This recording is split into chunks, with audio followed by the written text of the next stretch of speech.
Operation Synindur. We also have with us Colonel Sophia Qureshi and Wing Commander Vyomika Singh for this briefing. With that, I hand over the floor to Foreign Secretary. Sir. Thank you, Ranveer. Good evening. Thank you all for joining for this briefing.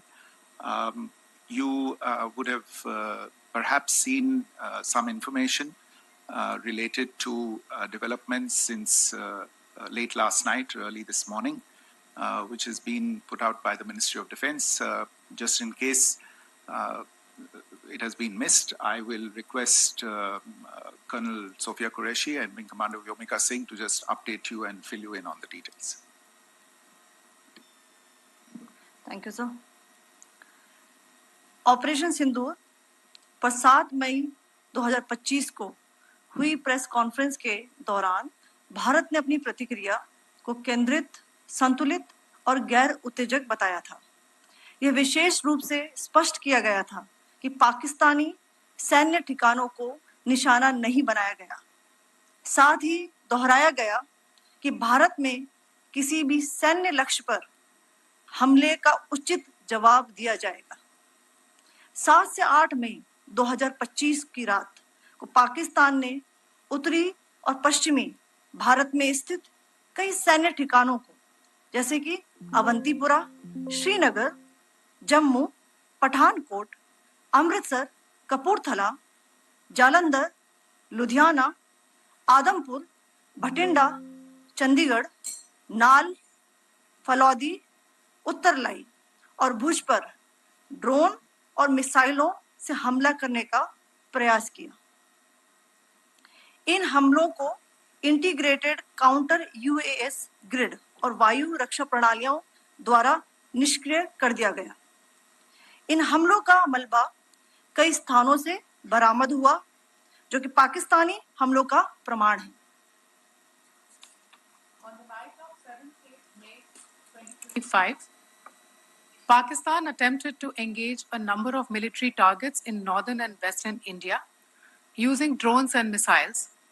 These places included Avantipura, Srinagar, Jammu, Pathankot, Amritsar, Kapurthala, Nal, Jalandhar, Ludhiana, Adampur, Bhatinda, Chandigarh, Falodi, Uttarlai, and Bhuj.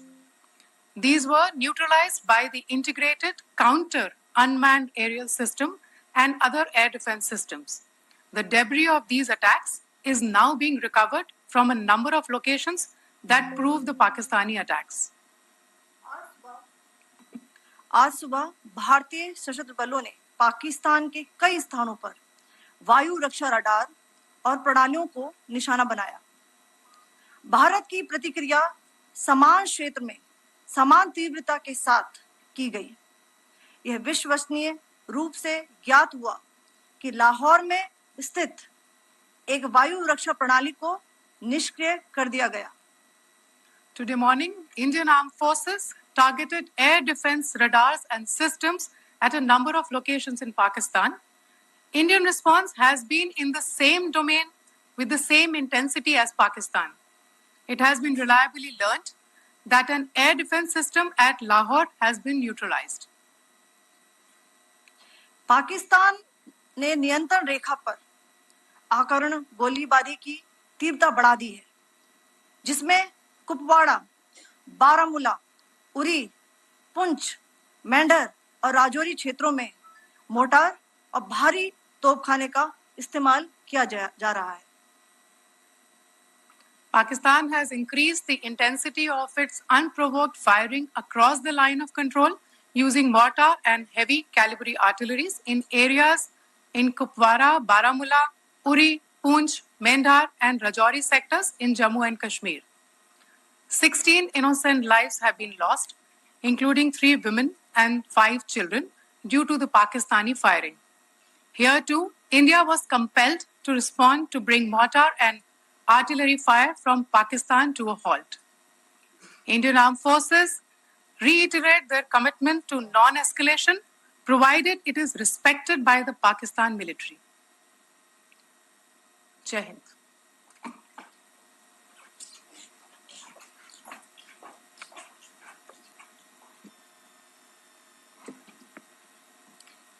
Thank you. Friends, this is, as I said, further to the briefing that was provided yesterday and some of the updates that have been just provided by Colonel Qureshi and Wing Commander Singh. I thought that we would just put some of the aspects related to the events that started on 22nd April with the barbaric terror attack in Pahalgam into further context, because there is a certain amount of commentary that has happened with regard to the events since then. And more than the commentary, there has been a lot of disinformation that has been directed at us from across the border. So a few things that I would like you to keep in mind. First of all, there is mention on all sides of escalation. I think the first point that you have to keep in mind is the attack of 22nd April in Pahalgam is the original escalation. ये जो सिलसिला है जो हम देख रहे हैं आज की घटनाओं को लेके, ये 22 अप्रैल के पहलगाम के हमले से शुरू हुआ है. एस्केलेशन वहां पे हुआ है और उस एस्केलेशन का जवाब भारतीय सेना ने, भारतीय फौज ने कल अपने एक्शन से दिया है. Secondly, I want to invite your attention to the involvement of the group calling itself the Resistance Front in these attacks. I pointed this out yesterday that this is a group that is a known front for the well-known Pakistan-based terrorist organization, Lashkar-e-Taiba. The group has been reported earlier. I mentioned to you about the Indian authorities providing information to the UN 1267 Sanctions Monitoring Committee. And in fact, we are going to be meeting with the team again very soon, and we will be providing an update to the information that we have provided earlier. But what is interesting, दिलचस्प बात यह है कि संयुक्त राष्ट्र की सुरक्षा समिति में जब पहलगाम के हमले को लेके एक प्रेस वक्तव्य जारी करने की बात चल रही थी, तो आप सोचिए किस देश ने टीआरएफ का, द रेजिस्टेंस फ्रंट का उसमें मेंशन किया जाना, उसको अपोज किया, पाकिस्तान ने. This was after the fact that the TRF claimed responsibility for this attack not once but twice, within a few hours after the incident on the 22nd of April, and then again on the morning of 23rd April. And it is perhaps only after the full gravity of the incident was realized by its masters and handlers across the border that it was managed to back off from this claim. Obviously, that retraction doesn't convince anybody.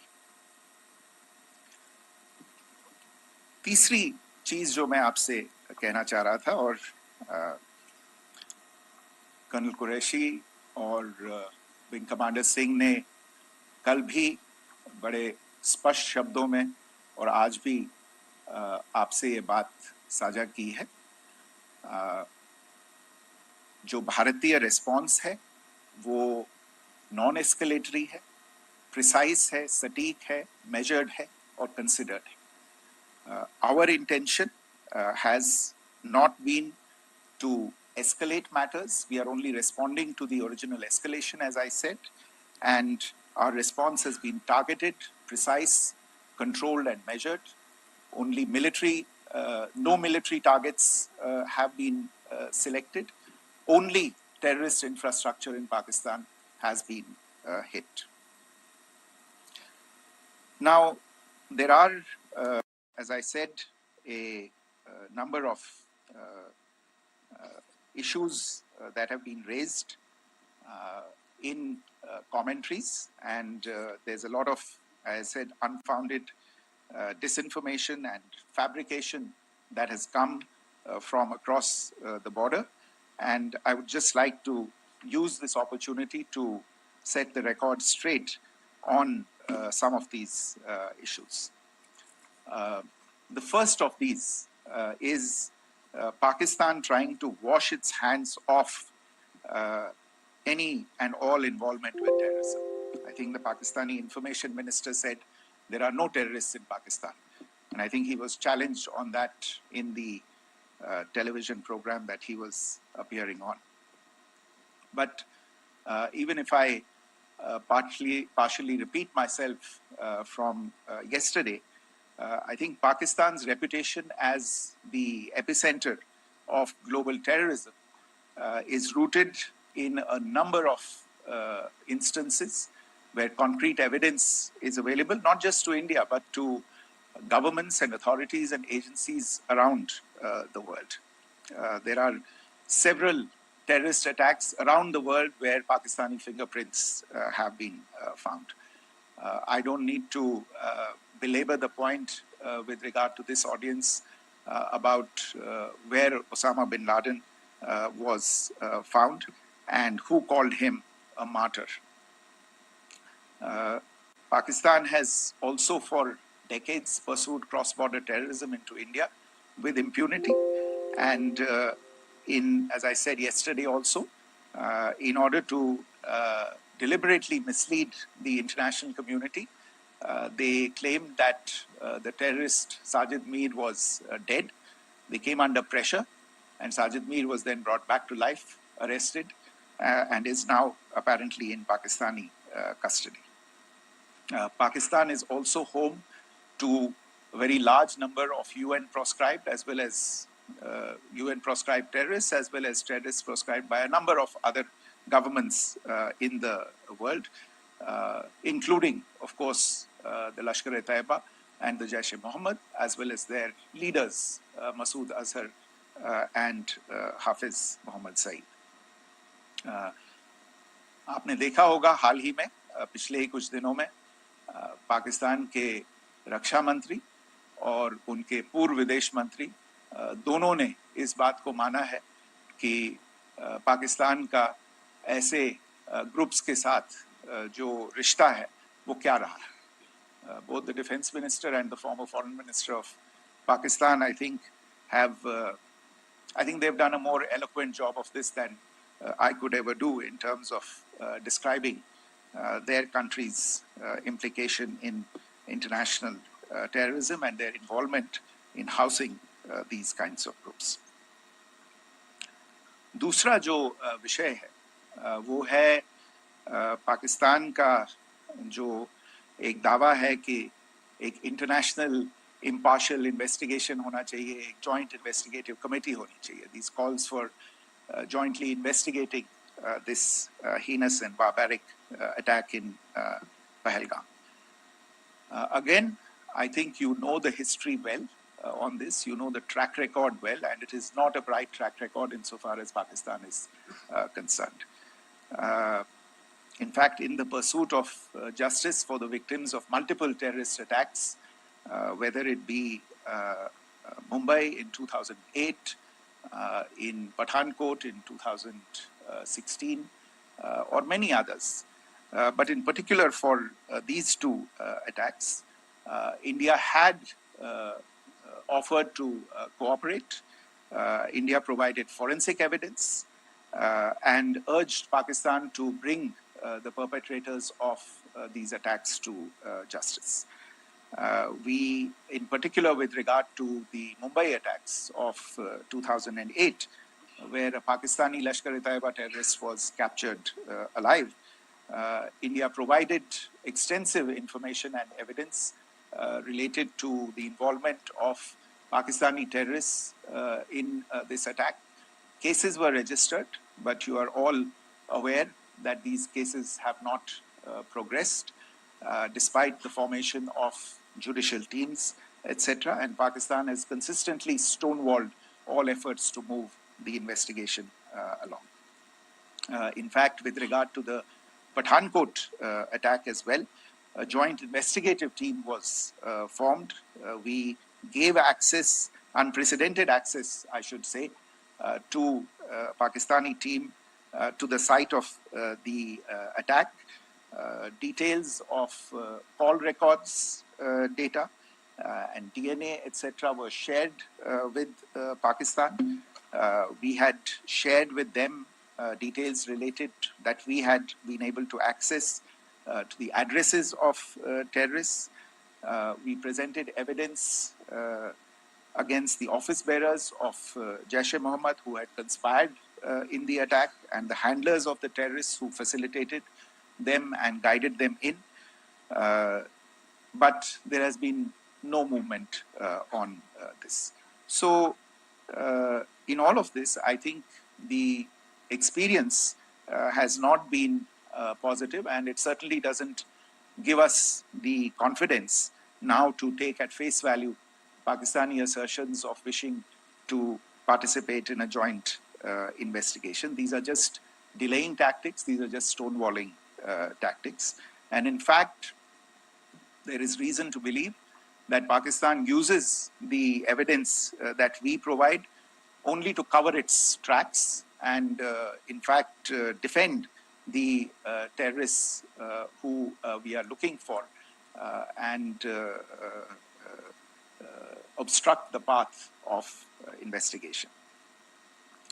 A third point that I wanted to address was the claim that only civilians were killed in the strikes on the 7th of May.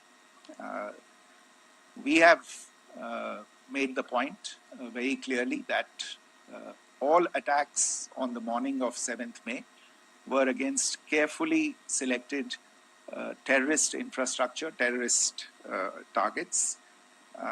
It is not clear to us, in fact, seeing some of the coverage of the after effects of these strikes, including the funerals for the terrorists that were held yesterday. I think a lot of you have seen the reports and the coverage on media. If only civilians, if any civilians were killed in these attacks, I wonder what message this picture actually sends to all of you. This is a question that is worth asking. It's also odd that the funerals of civilians are carried out with the coffins being draped in Pakistani flags and state honors being accorded. As far as we are concerned, the individuals eliminated at these facilities were terrorists. Giving terrorist state funerals may be a practice in Pakistan. Doesn't seem to make much sense to us.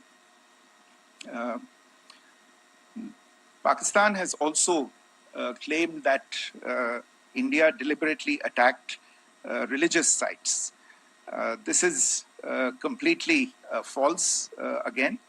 I have made it clear that the targets were terrorist infrastructure, terrorist facilities, and locations connected clearly with incidents of cross-border terrorism into India.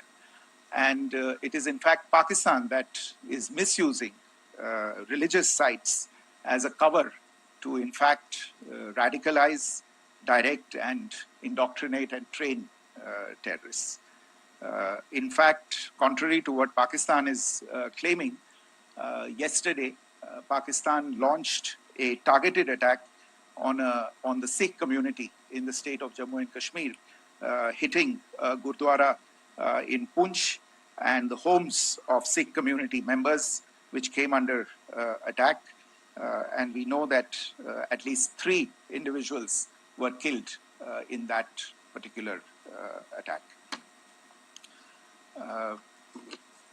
Pakistan is also making attempts to, in fact, just to add to this point, the retaliatory action that Pakistan has taken in fact is impacting civilians. I showed you the picture of the Gurdwara and the Sikh community members who were killed in this. There are other civilians also who've been killed and injured in these attacks. In fact, since yesterday morning, a total of 16 civilians have been killed and 59 others have been injured in the attacks by Pakistan. Not only this, Pakistan is also making attempts as part of its disinformation campaign to paint our action with regard to cross-border terrorism through the communal angle. If that is the issue, then I think I can do no better than to cite or point you in the direction of the Pakistan Army Chief's speech of 16 April 2025. I think that is the last word in communal rhetoric. And in the Pahalgam attack itself, you are aware of the kind of religious profiling that was done there. And perhaps there is a linkage between these two events. I can only say that these nefarious designs will not be allowed to succeed in India. And it is to be noted that people from all faiths, all religions, all regions in India have unequivocally, not just in India but around the world, have condemned these attacks. The Pakistani claims of now responding to India's strikes of the 7th of May. As I said right at the outset, it is India which is responding. The original escalation was by Pakistan on the 22nd of April. We are the ones who are responding to that escalation with the action that was taken yesterday morning. And again, I would like to emphasize that the action was restrained. It was directed towards non-civilian, non-military targets and confined to terrorist camps. And again, as we have been saying since yesterday, any further action by Pakistan, some of which we are seeing today, is nothing but escalation by Pakistan now, once again, and will be responded to and is being responded to appropriately. One point that I wanted to also address was the allegations to the targeting of a dam, the Neelam Jhelum project in Pakistan-occupied Kashmir. I want to say that this is an absolute and complete fabrication and a blatant lie. India has targeted only and only terrorist infrastructure, and the details of that terrorist infrastructure, together with the locations, were shared with you yesterday by Colonel Qureshi and Wing Commander Singh. I should note that if this kind of a claim is a pretext for targeting Indian infrastructure of a similar nature, Pakistan will be entirely responsible for the consequences that will undoubtedly follow. Finally, I want to address some issues that have been raised related to the Indus Waters Treaty and the disinformation that has been raised in regard to that as well. The fact is that there have been fundamental changes in the circumstances in which the Indus Waters Treaty was concluded, and they call for a reassessment of the obligations under the treaty. Over the last year and a half to 2 years, India has been in communication with the government of Pakistan. We've sent several notices to them requesting for negotiations to discuss modification of the treaty. India has for 6+ decades now honored the treaty, even during periods when Pakistan imposed multiple wars on us, and even when relations were adversarial. Pakistan is the one that has been acting in violation of the treaty, deliberately creating legal roadblocks in India exercising its legitimate rights on the Western rivers.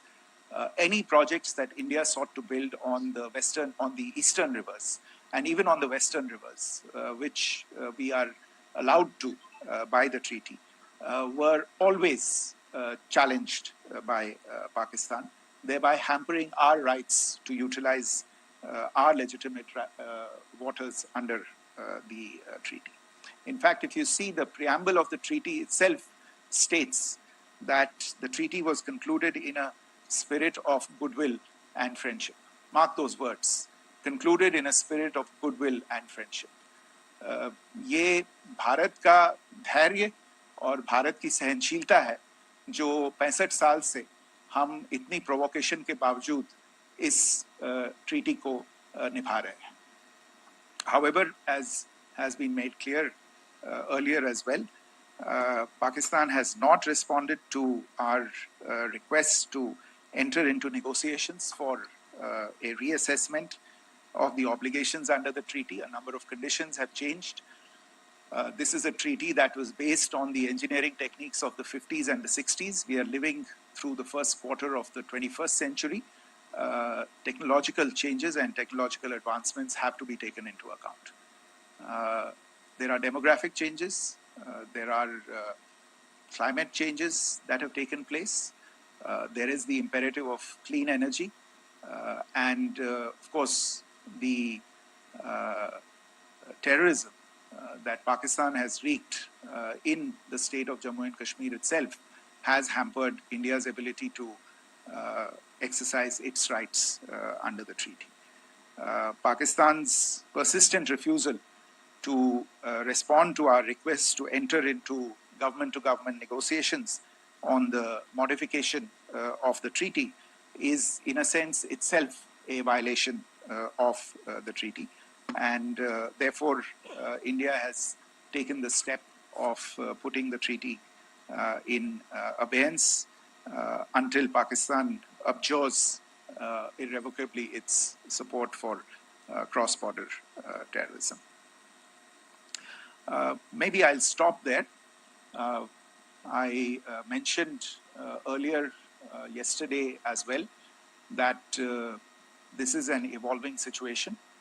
I would therefore ask all of you to be considerate and restrained.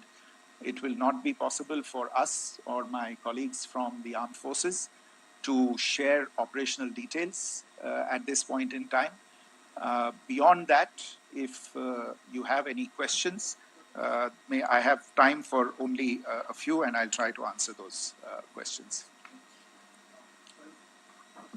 Okay, I give the floor to Rishabh. On Secretary, good evening. This is Rishabh from Times Now. I just wanted to understand, as per the press release that has been released earlier today, it says that we have successfully hit at the air defense of Lahore. Does it give our forces a better chances if in case of further escalation? And are there other air defense places as well at strategic location that were targeted?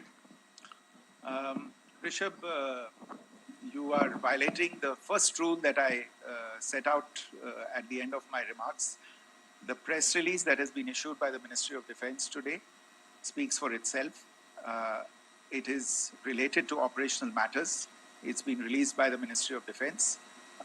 As more information becomes available, it will be released at the appropriate time. Once again, please don't go into operational details at this point in time, because this is a constantly evolving situation. Yeah, go ahead. Foreign Secretary Smita Sharma, just wanted to ask, the Pakistani Minister Ishaq Dar in an interview has claimed that the national security advisors of India and Pakistan have spoken to each other, if you could confirm or deny, and is complete severance of diplomatic ties with Pakistan also on the table? I have no information with regard to contacts between the two national security advisors. Insofar as diplomatic relations are concerned, you've seen the steps that were announced in response to the following the meeting of the Cabinet Committee on Security on the 23rd of April. There are no further steps that are under consideration at this moment in time. Here, go ahead. Foreign secretary, मेरा नाम मनीष है, मैं TV9 Bharatvarsh से हूं और आपने खुद ही बताया कि कितना मिस इन्फॉर्मेशन क्रॉस बॉर्डर से आ रहा है, बल्कि ऐसा लग रहा है जैसे पाकिस्तान के प्राइम मिनिस्टर और डिफेंस मिनिस्टर तक भी प्रोपेगेंडा करने में मिस इन्फॉर्मेशन में आ गए हैं। वो कई बार तो ये तक दावा करते हैं कि हम 3 राफेल हमने गिरा दिया, इतने हमने मिग गिरा दिए, और जब उनसे पूछा जाता है तो वो कहते हैं कि सोशल मीडिया में हमने ये सब चीजें देखी थी। तो अगर आधिकारिक तौर पर अगर आप कुछ कह सकें इस पर, ताकि उन्हें भी समझ में आए कि इस तरह के प्रोपेगेंडा नहीं चलने वाला है। देखिए, जब सही समय होगा तो आधिकारिक तौर पे इसके बारे में सूचना दी जाएगी, लेकिन जो आपका प्रश्न है कि प्रधानमंत्री और उप प्रधानमंत्री और विदेश मंत्री, उनके रक्षा मंत्री इस तरह की बातें कर रहे हैं, तो इसमें अचरज की कोई बात नहीं है।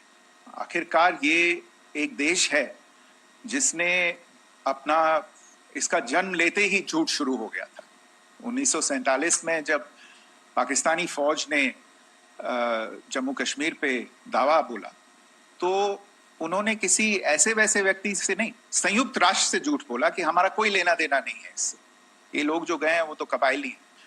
वो तो जब हमारी फौज वहां पे पहुंची और यूएन के लोग, संयुक्त राष्ट्र के लोग खुद वहां पे पहुंचे, उन्होंने देखा कि वहां तो पाकिस्तानी फौज घुसपैठ करके आ गई है। उसके बाद पाकिस्तान को मुंह की देखनी पड़ी और उनको मानना पड़ा कि हाँ, उनकी फौज वहां पे कुछ समय से पड़ी हुई है। तो ये जो यात्रा है एक तरह से 75 साल पहले शुरू हो चुकी है। तो I am not surprised that this kind of disinformation is being indulged in. Yeah. Siddhant. So Siddhant from Beyond. Sir, we have seen a lot of negative comments coming from the Pakistani military of escalation. If tomorrow there is an escalation, there are strikes, we know one attempt has been thwarted, what will be the Indian response to those attempts of creating more escalation? Because it is looking like it's going towards more escalation. And my second question is, are any other world powers, essentially the P5 countries, the West Asian countries, reaching out to de-escalate the current situation? Look, on escalation, we've already made our stance clear. I mean, there are two basic points. First of all, it is Pakistan that escalated on the 22nd of April. We are only responding to that escalation. And then what we have said yesterday and what my colleagues have said today, that now if there is an attempt at further escalation by Pakistan, it will be responded to in an appropriate domain. And therefore, the choice is entirely that of Pakistan to make. As to your second question, I don't think I can do better than to point you in the direction of the statements that are being made from practically every chancellery in the world and the sentiment that they are carrying. That sentiment essentially and for the major portion is support for the government of India in the context of the condemnation of the terrorist attack in Pahalgam on the 22nd of April. There is wide recognition of the government of India's right to respond to these attacks in self-defense, and of course a desire to ensure that there is not further escalation. I think these statements speak for themselves. Yeah. Sir, this is Mosami from India Today. Now, in the all-party meeting, we have learned that the defense minister has said that, in the operation Synindur, almost 100 terrorists were killed. Would we have any details about what is the number like, and also about if there were any big faces, masterminds, terrorist masterminds who were in fact killed? There is also a report that Masood Azhar's family's 10 members have been killed, and Rauf Asghar, who was actually the mastermind of Pulwama, he's also been badly, severely injured. I don't have information at this point in time to share with you on these issues. But as I said, I think, there is so much information out there on television, in the news media, in social media, that it sometimes looks like a long time has passed since this. Please understand that slightly over 36 hours only have passed since this operation was undertaken. Let's have some patience. Information will come out. It will be shared in due time. Shruti. Thank you, Foreign Secretary. Shruti Ranjan from Bloomberg. Sir, could you give us any understanding whether India has moved the IMF or the World Bank to kind of, sensitize them about the the bailout that Pakistan has, and the kind of stuff that the Pakistan government is doing? Look, we have an executive director at the IMF. Tomorrow there is a meeting of the board of the IMF, and I'm sure that our executive director will put forward India's position. The decisions of the board are a different matter. You know the process through which they are made. But I think the case with regard to Pakistan should be self-evident to those people who generously open their pockets to bail out this country. And since you are from Bloomberg, I think you would have the data on how many IMF bailout programs have been, very good, thank you, have been sanctioned in the space of the last 3 decades. And I think you would also have an idea of how many of those programs have actually reached successful conclusion. Probably not many. So I think this is a decision that board members have to take by looking deep within themselves and looking at the facts. So we can, one last question, sir. Yeah. One last question. Foreign Secretary, I'm Siddhant from CNN News 18. I would like to know, since it's an opportunity to speak to you, I would like to know the response coming from United States since last 3 weeks. Saudi Arabia, Qatar. In fact, Prime Minister Modi spoke to Qatar before the strikes that evening. Perhaps how do you read the support coming from these countries? Perhaps traditionally they were seen on the other side. This time around, their statements are strong worded. In fact, India-Saudi joint statement also had a very strong condemnation, strong worded condemnation. United States at all levels have condemned the attack and have extended support. In fact, Saudi Deputy Foreign Minister is in India. He just met EMS Jaishankar. Also, if you could shed some light on his visit, his meeting with EMS Jaishankar. In fact, we have also been told that he met Prime Minister Modi. Thank you. Look, all the countries that you named and many others, we have been in touch with them. The Prime Minister has spoken to a large number of world leaders. A large number of world leaders have called him, as have called the External Affairs Minister. As we speak, there are conversations going on today as well with world leaders. And your assessment or conclusion of the general tenor of these messages is very much on point. And I think this is a recognition of the fact, firstly, of the barbaric nature, the unprecedented nature and character and features of the attack in Pahalgam, and a recognition of India's right to respond to this, and also a recognition of the fact that in responding, we have been nothing but responsible and have done so in a restrained, in a measured, and in a non-escalatory manner. I think that counts for something. People have taken that into account, and that is what is explaining the kinds of reactions that we are seeing. And we appreciate the sentiments and the statements that have been made by the vast majority of world leaders. Yes, the Saudi Minister of State for Foreign Affairs is in Delhi. He had a meeting with the External Affairs Minister earlier today. I don't have further details at this moment, but if there are details, the ministry will share them at some point with you. Thank you. I think that's all we have time for today. We'll join you again soon. Thank you all. Thank you.